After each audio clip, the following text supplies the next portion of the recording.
আজকে যে স্যুপটা শেয়ার করছি, স্যুপটা কিন্তু একদমই নতুন একটা স্যুপ। এই স্যুপটা তৈরি করতে সময় লাগবে 5 থেকে 6 মিনিট। আসলেই কিন্তু তাই। আর উপকরণগুলি খুবই সামান্য, খুব সাধারণ কিছু উপকরণ দিয়ে তৈরি করে ফেলতে পারবেন অসম্ভব মজাদার এই স্যুপ। খুবই আশ্চর্যজনক ব্যাপার। এই স্যুপ তৈরির মেইন ইনগ্রেডিয়েন্টগুলি হচ্ছে মরিচ। যত রকমের মরিচ আপনারা ব্যবহার করতে পারেন। আমি নিয়েছি 3 রকমের মরিচ। এখানটায় এটা প্রথমটা একটা শিমলা মরিচ, এটা কিন্তু ঝাল হয় না অতটা, বেশ মোটা মোটা ধরনের। এটা আপনারা কাঁচা বাজারে অবশ্যই পেয়ে যাবেন, আর না পেলেও ক্ষতি নেই। যত রকমের মরিচ আপনারা ব্যবহার করবেন, বাংলাদেশে যেগুলি পাওয়া যায় সেটাই ব্যবহার করতে পারেন। আর নিয়েছি এটা ক্যাপসিকাম বা বেল পেপার, একটু লম্বা শেপের। আর এটা একেবারেই আমরা দৈনন্দিন দিনে যে মরিচগুলি ব্যবহার করি রান্নায়, সেই মরিচ। আর কি পরিমাণে নেবেন সেটাও কিন্তু কোনো ধরাবাঁধা কিছু নাই। আপনারা আপনাদের স্বাদ অনুযায়ী, পছন্দ অনুযায়ী এই মরিচের পরিমাণগুলি নিতে পারেন। আপনি তো দেখলেনই আমি কি পরিমাণে মরিচ নিয়েছি। আর মরিচগুলির ক্ষেত্রে আপনারা জাস্ট একটু লম্বা লম্বা করেই কাটবেন, যেরকম করে কাটছি, আর ভেতরের বিচিটাকে ফেলে দেওয়ার চেষ্টা করবেন। মরিচের সাথে আমি নিয়েছি একটা পেঁয়াজ, একটু মোটা মোটা করে কেটে, আর এর সাথে 2টা রসুন কোয়া আমি একটু ছোট ছোট টুকরা করে রাখলাম। আর ছোট্ট এক টুকরা নিয়েছি আদা, চোকাটা ছাড়িয়ে জাস্ট পাতলা পাতলা করে চাকা চাকা করে কেটে রাখছি। এই সমস্ত কিছু আমি একটা হাঁড়িতে রাখছি। আর এর মধ্যে আমি 3টার মতো ছোট টমেটো ছিল, সেই টমেটো দিয়েছি। আপনার ইচ্ছে করলেন যে কোনো টমেটো, পাকা টমেটো দিয়ে দিবেন। আর একটা ইনগ্রেডিয়েন্ট, সেটা হচ্ছে চিংড়ি মাছ। চিংড়ি মাছে আমি শেলটা, যে খোসাটা, সেটা ছাড়িয়ে দিয়ে লেজটা একটু কেটে নিয়েছি।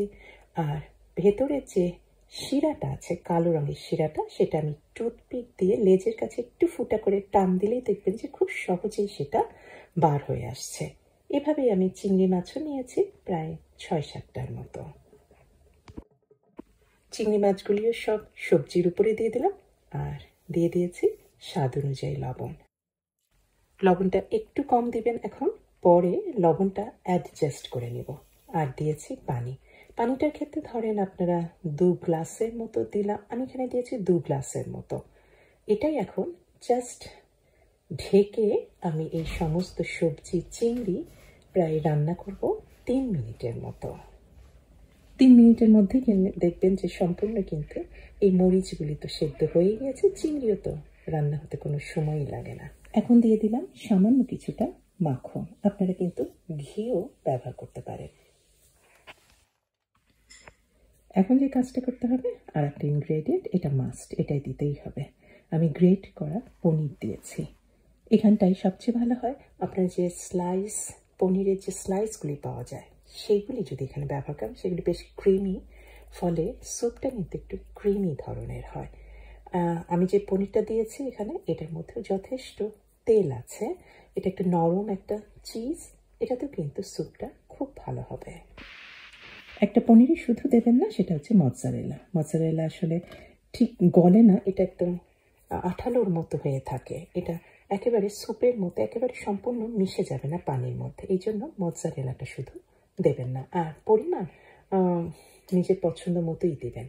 আর ঢেকে দিয়েছি, কিছুক্ষণের মধ্যেই কিন্তু পনির সম্পূর্ণ গলে যাবে। আর তারপরে আর কি জাস্ট নাড়াচাড়া করে আমি একটু দিয়ে দিয়েছি কালো গোলমরিচের গুঁড়া। এটা অপশনাল, আপনার ইচ্ছা হলে দিতে পারেন, আবার নাও দিতে পারেন। তৈরি হয়ে গেছে কিন্তু স্যুপ। খেয়ে দেখবেন অসম্ভব মজার। একটা স্বাদটা আমার কাছে লেগেছে একটা থাই ক্লিয়ার স্যুপ যেটা আছে সেই রকম, যদিও এতে কোনো লেমন গ্রাস ব্যবহার করা হয়নি। আজকে এই পর্যন্তই। সবাই ভালো থাকবেন। আল্লাহ হাফেজ।